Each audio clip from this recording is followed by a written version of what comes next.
Welcome to Virtual Concert Hall's live programs. Thank you for joining us, and my name is Jennifer Savage, and I will be your host for today's show.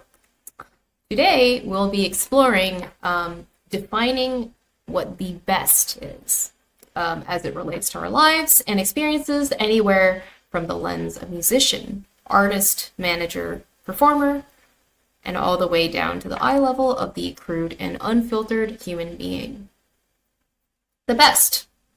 Rich, poor, smart, stupid, most to least attractive even. What is the best? What does Jack Price really think? There is no one-size-fits-all answer, and this could leave you with more questions than simple answers, but it's more real that way, and that's what we're here for.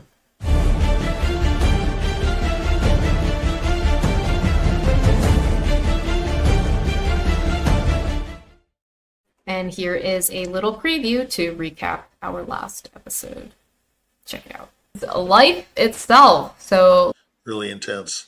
A show in the 50s, 60s, The Life of Riley. And it's about a guy who just sits in a hammock all the time, just like enjoying life. Everybody says, oh, he wants the life of Riley. So the life of Riley, they don't exist. In other words, there is no easy life.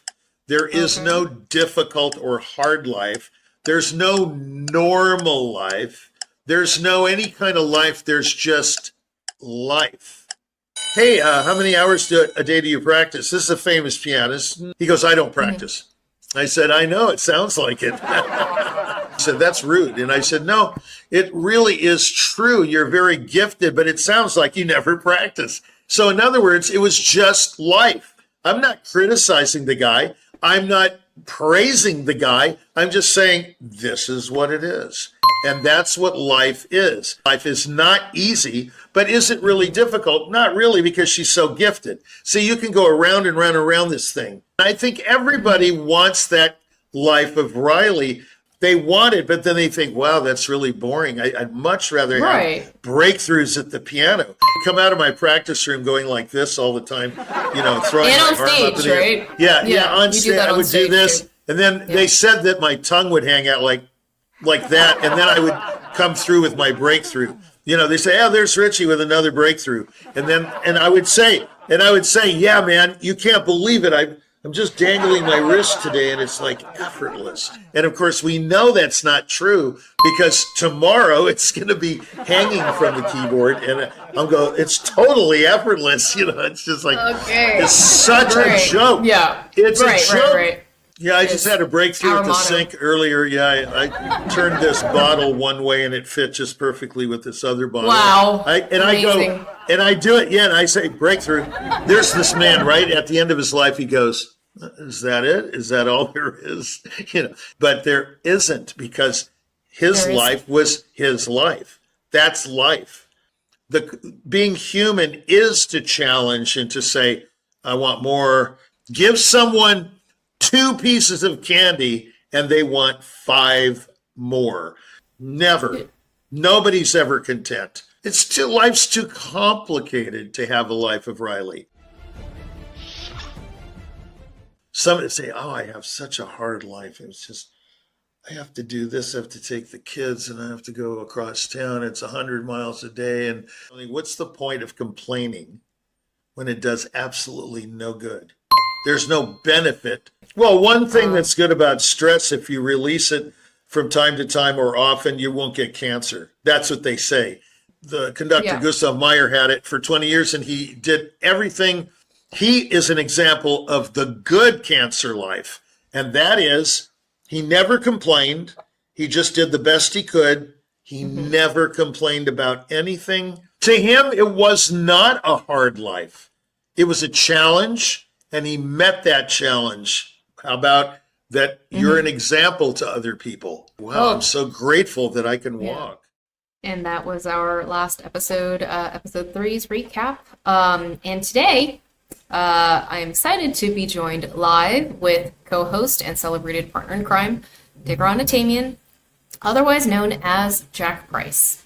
And here's a little introduction. Formerly known as Igor and now known as Jack Price, He began his career in artist management in response to his own career as an RCA recording artist after winning first prize in the 50th anniversary Naumburg competitions, as well as being known as the crazy pianist who premiered The Right for solo piano.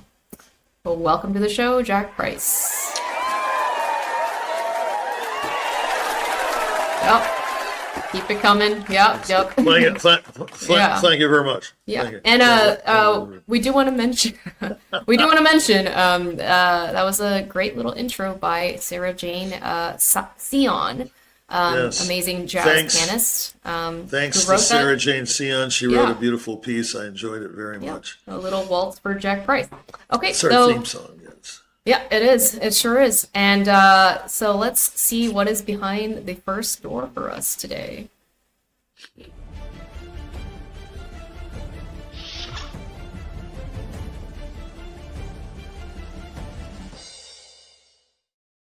So, our topic is the best, defining the best. So, what do you think, Jack Price, about what it means to be the best when it comes to the rich or the poor or monetarily, What do you mean by all of this? I'll tell you a story that it's in a movie that I highly recommend. That's where I got this all. It's from Barry Lyndon. It's a Kubrick movie. Yeah. I don't know if you know that. Yeah, it's starring Ryan O'Neal and Marisa Berenson, and it's very revelatory. So this scene, you might remember, is towards the end of the movie, Barry is getting quite desperate, and he wants a title. And he goes to a man. They meet in a restaurant in the 1700s, which is an interesting scene, what a restaurant might look like in England, in southern England at the time. Yeah, at the time, it was a very interesting scene. And he says, I want a title. And he goes, Barry, he goes, my people are not the richest. They're not the poorest.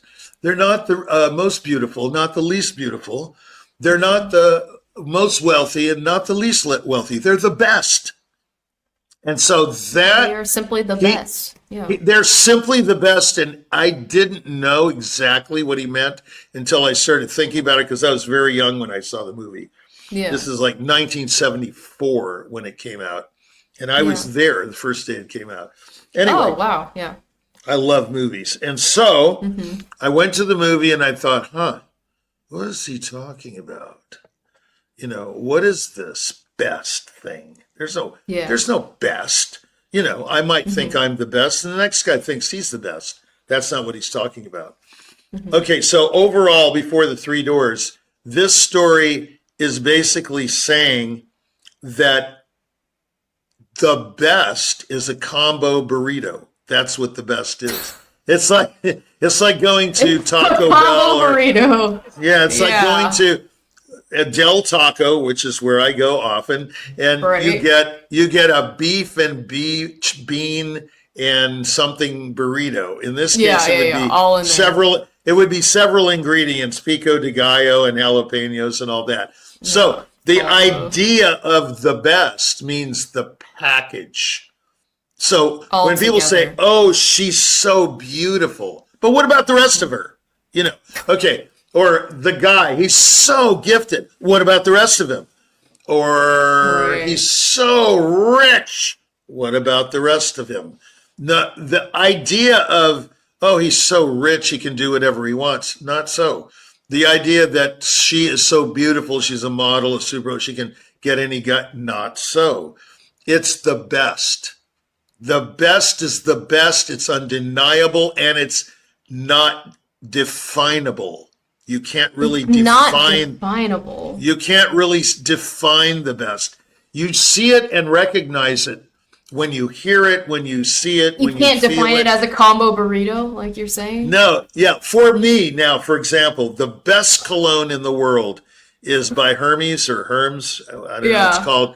It's called Orange Green or L'Orange Vert, I think they call it. It's a men's cologne. I discovered it in Mexico on tour in this hotel because it was a 4-star hotel or whatever. Yeah. And I put it on and I go, no, it's the soap version. And I was soaping my hands. I go, this is the best. And I knew it.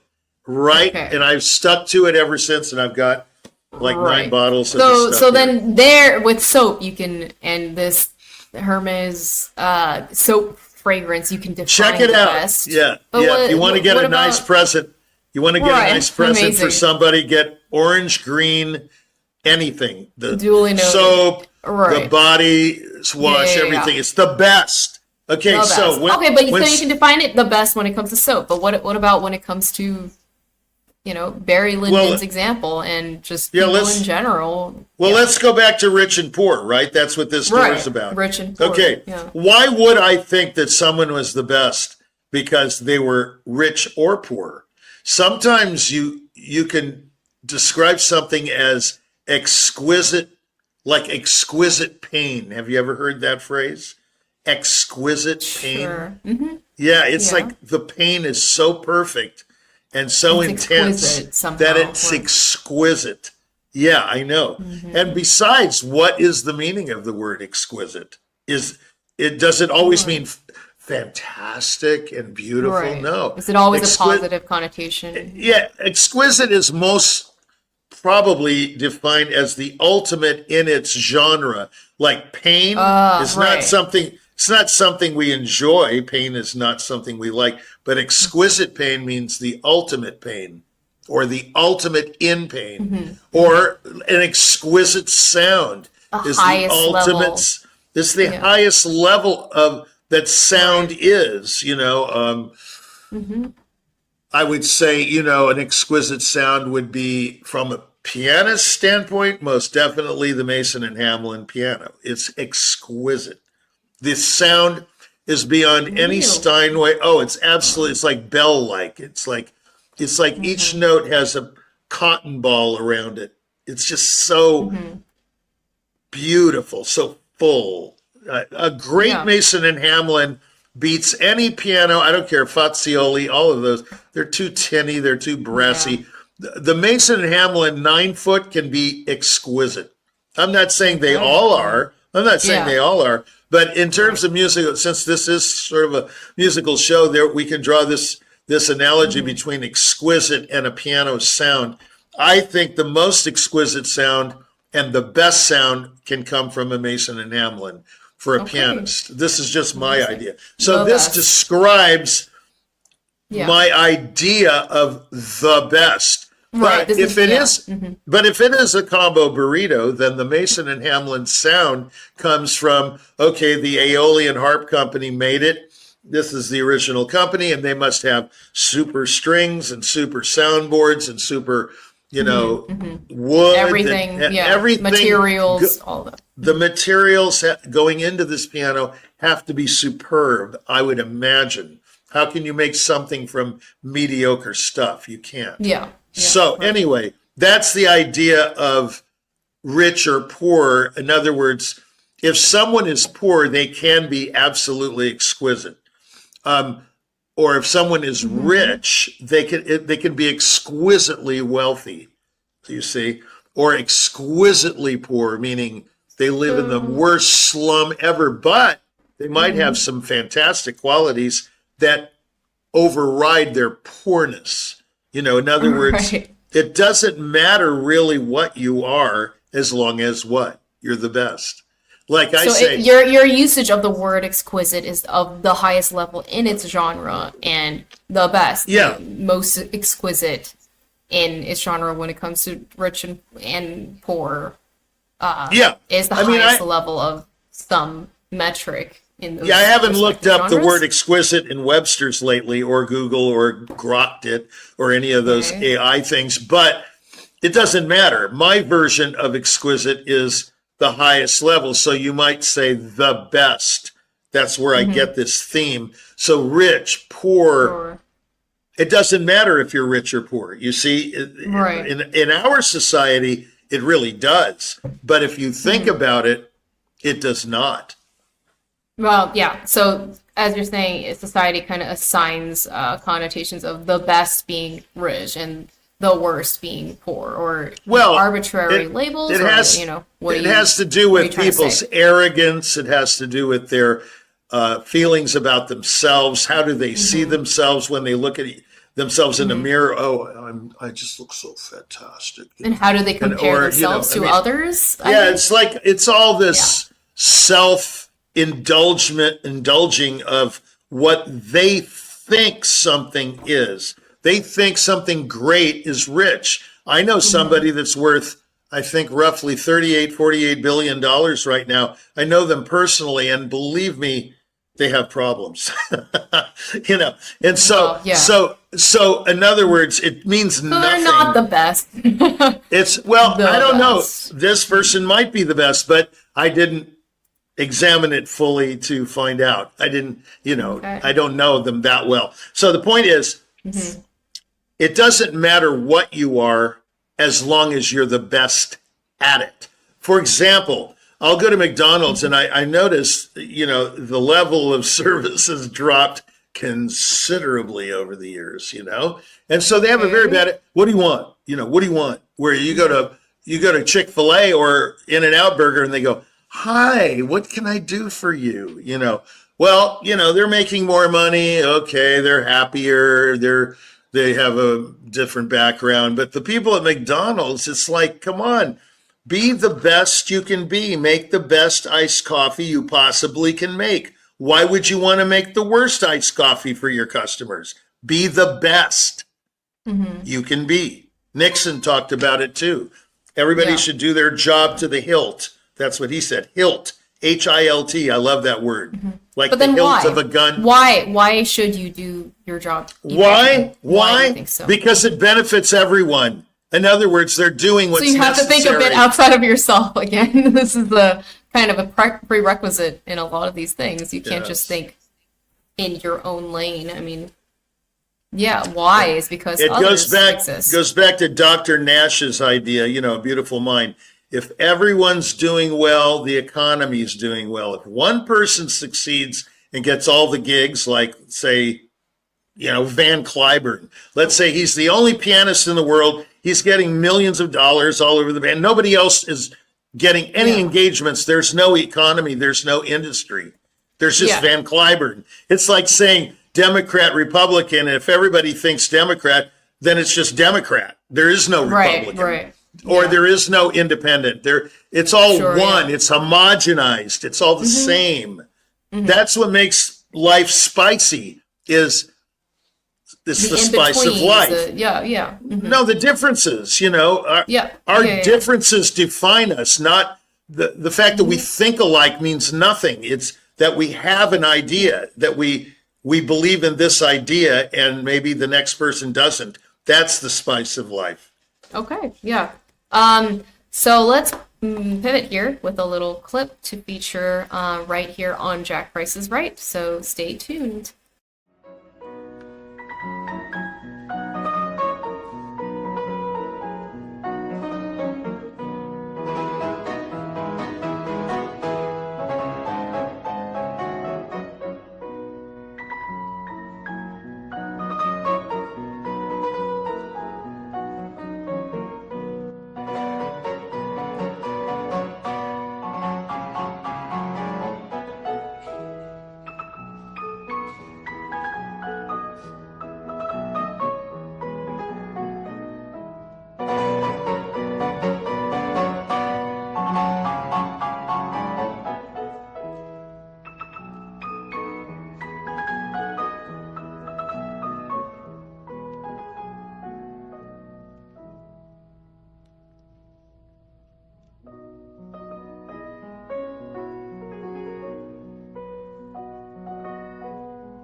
And that was the Schubert Waltz, Opus 18 in G major. Back to our topics. Let's see what is behind our next door, door number 2.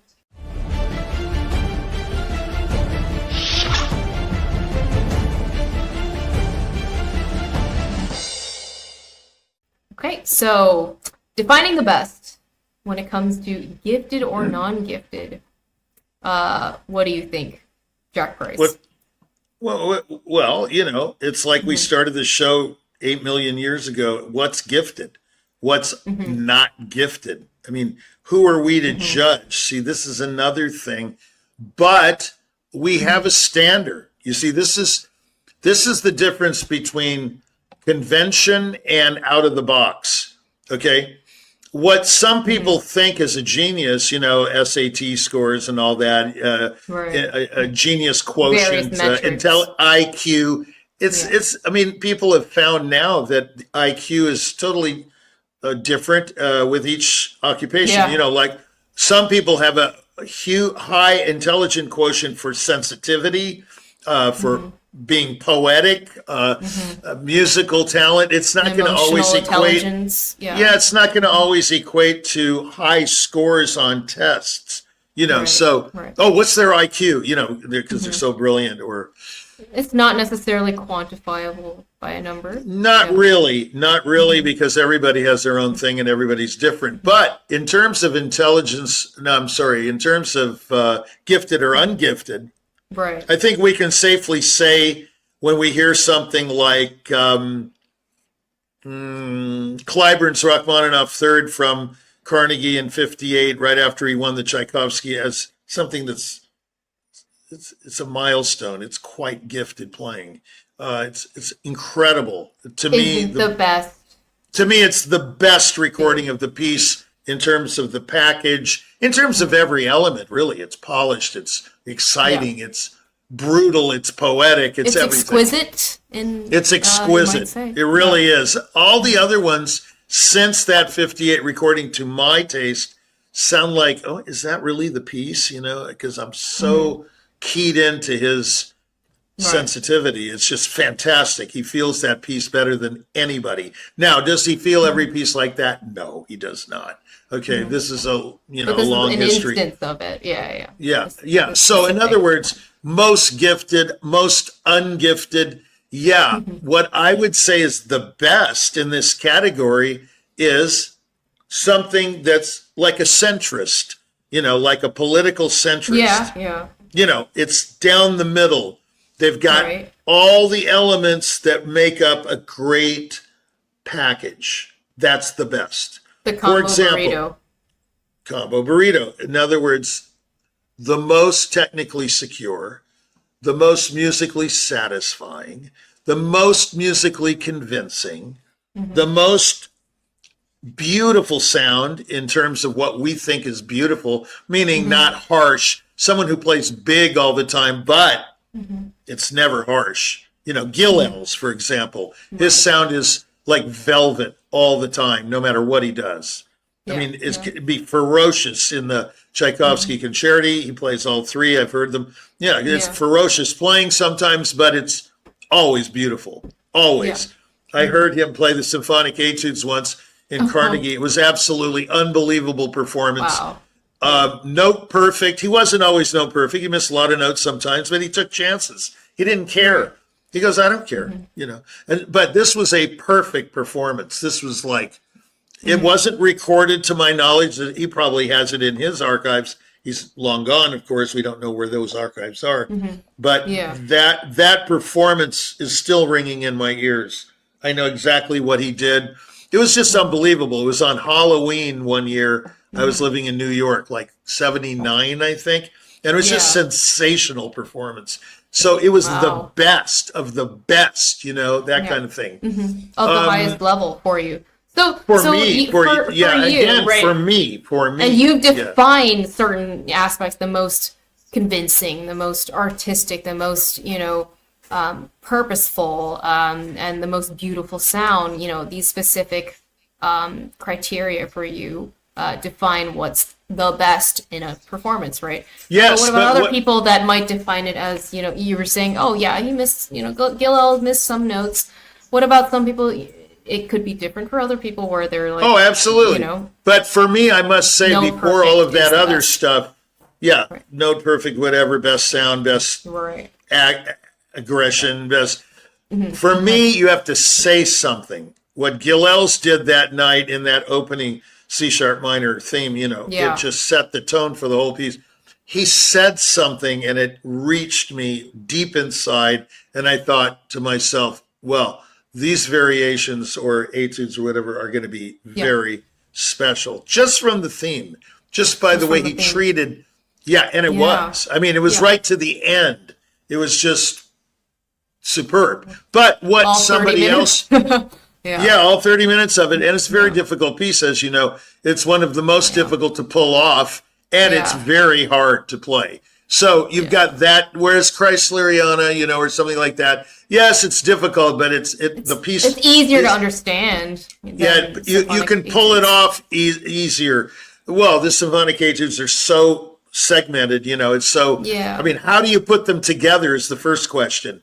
It's just very, very weird piece. But whereas Chrysleriana is like a autobiography of Schumann's life, it's been called sometimes, and you get that. You get that from the beginning to the end. And he just peters out at the end, he's gone, he just disappears. So some things are obvious, some things are not so obvious, some things are rich, some things are important. Everyone has their own metric, the whole deal. Non-gifted is, also based on what But for me, the best starts with, do you have something to say? If you have something to say, then you can say anything.